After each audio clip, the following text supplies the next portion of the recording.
ឈប់ខាងតែនាំអូនដើរលេងព្រៃម្ដងរបេះផ្លែឈើញ៉ាំណាអូនចង់ញ៉ាំផ្លែអីចា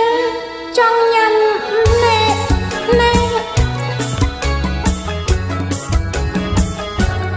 អូនមើលណែសុទ្ធតែផ្លែព្រឹកសោតើអូនប្រាថ្នាត្រូវការញ៉ាំអ្វីអូនមើលណែសុទ្ធតែផ្លែព្រឹកសោតើអូនប្រាថ្នាត្រូវការញ៉ាំអ្វីចង់ផ្លែកុយពីរបី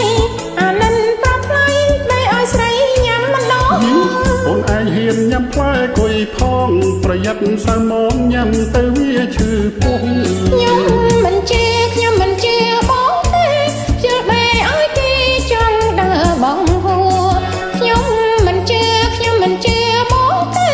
ជឿបែឲ្យគេចង់ដើរបងហួរហើយគេញ៉ាំចំណាំតែមានគ្រោងញ៉ាំតែឈឺគំកំបន្តរូបបងអី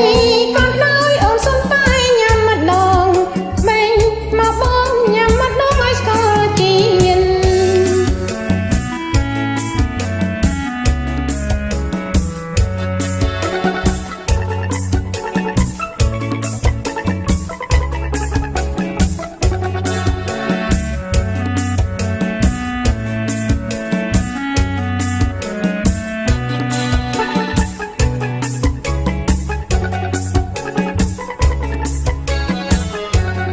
អូនមើលណែសុទ្ធតែផ្លែព្រឹកសោតើអូនប្រាថ្នាត្រូវការញ៉ាំអ្វីអូនមើលណែសុទ្ធតែផ្លែព្រឹកសោតើអូនប្រាថ្នាត្រូវការញ៉ាំអ្វីចង់ផ្លែកុយពីរបីអានិនប្រថ្លៃមិនឲ្យស្រីញ៉ាំម្ដង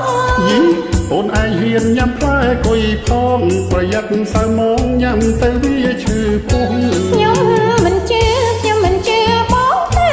ជឿបែឲ្យគេចង់ដើរបងហួរខ្ញុំមិនជឿបងទេ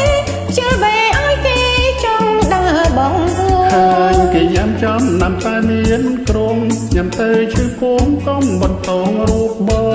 ង